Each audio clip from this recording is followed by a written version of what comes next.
Hello, everybody. So, a very quick update on the HIMSS roller coaster. And this is an update that I'm afraid to say I'm concerned about and I'm not happy about and I'm confused about. So, the video, HIMSS chickens out? Question mark. And it's not a question mark, of course. It seems like they did, quote unquote, chicken out, to use the popular term. They said that they decided to stop offering the compounded oral semaglutide, which they had launched 2 days ago. When they launched it, the stock was way up, then it closed way down, and then the day after it closed even more down. So, yeah, this breathed more life into the stock, just a tad more life into the stock. And then we dumped. And of course, if we had gone to court with the FDA and discussed with the FDA and actually found out whether mass compounding of peptides was legal or not, if we had found that out, and by mass compounding, defining what is mass compounding, what does that mean? What is it that justifies a company compounding something or not compounding something? I think the laws on compounding need to be updated.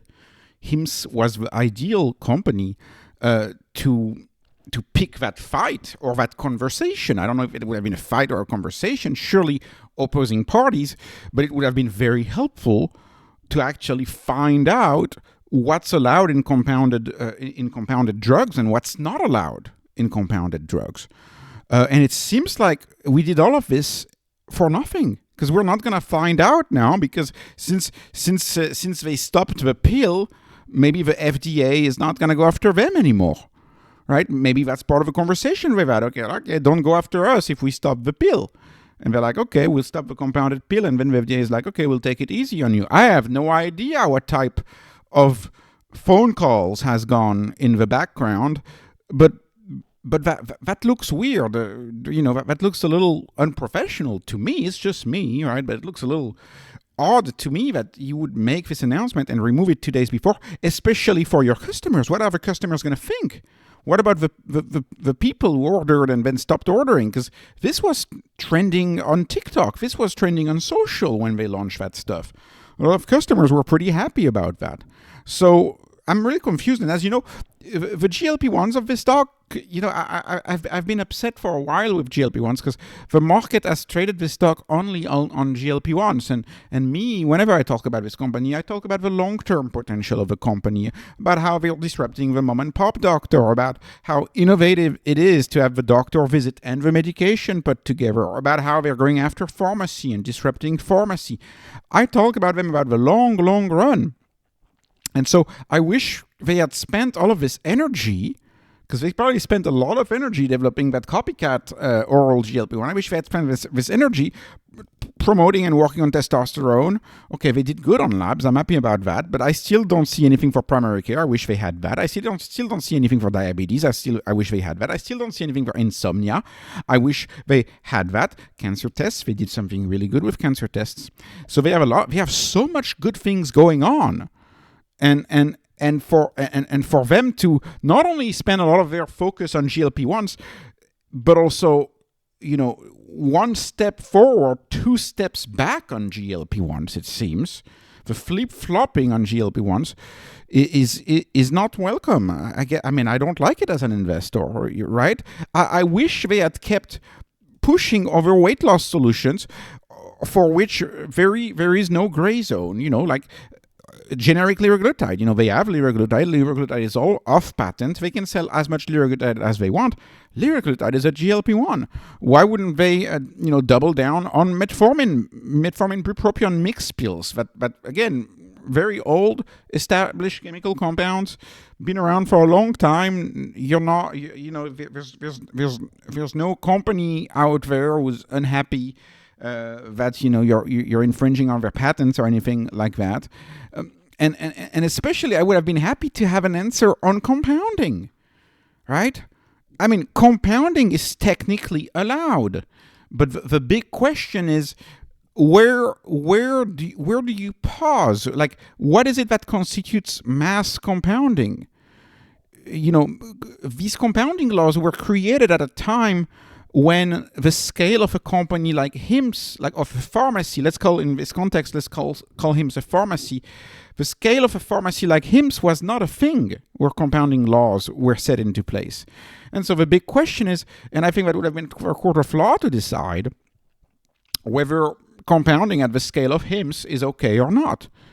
And we would have gone through the fight, the company would have gone through the fight, and we would have found out a year and a half later, or maybe less time later. I mean, maybe longer. I don't know. But it seems to me like this whole. Why would you launch a product and then take it down 2 days later? What type? What type of phone call went on? Like who talked to Andrew Durham or whoever's in charge of that at the company? Like what happened? What happened in the background? So, I'm still up fairly nicely on the stock. I'm still up more than 2x even now if we're trading at $19.50 or whatever. It's a stock that I still want to own for the long run. I don't think the long-term thesis is broken at all, by the way. The long-term thesis, to me, is perfectly intact.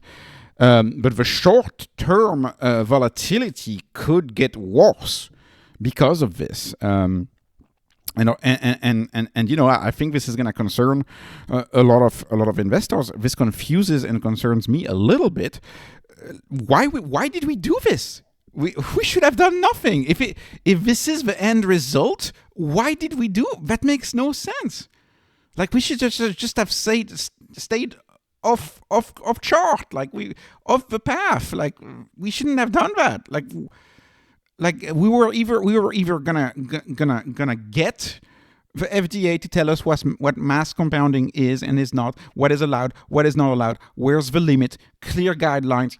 Peptides, what do we do about peptides, right? Who regulates peptides? How do we regulate them? Like we were in need of clarity.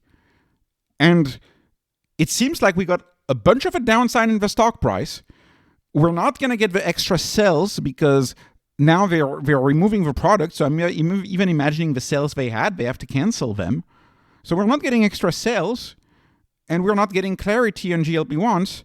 And we have management that's showing that they're really, really focused on weight loss when I want to see this company be years ahead. Like they should be focusing on labs now. They should be focusing on testosterone. They should be focusing on cancer testing. Why do they keep focusing on GLP-1s? And so I don't think the long-term thesis is broken at all. The long-term thesis is not broken. But short-term, I expect much more volatility. I'll see on Monday. I may edge on Monday. I may do something on Monday. We'll see. It depends on how the stock does on Monday. I think on Monday, if we're flat on Monday, I'll consider this a win. And I may edge a little bit, or we'll see. But this will certainly need some explanation on the Q4 call. So this will certainly need some explanation. The flip flopping is it's weird, and it's a little concerning. So unfortunately, I guess we're not going to get any clarity on what compounding at what scale is allowed. I'm not sure we're going to get any clarity on that. That's really, really too bad. And the customers are going to be disappointed. The customers who may have purchased that pill for $49 are going to be quite disappointed, I would argue. So anyways, this was not financial advice, not investment advice, clearly not investment advice, not financial advice, no advice. This is a roller coaster. No roller coaster advice. This is only entertainment. Hoping you were entertained. Please like, please subscribe, follow me on Patreon, follow me on X. Stay strong out there. Pretty nuts. February is starting out so crazy. So stay strong.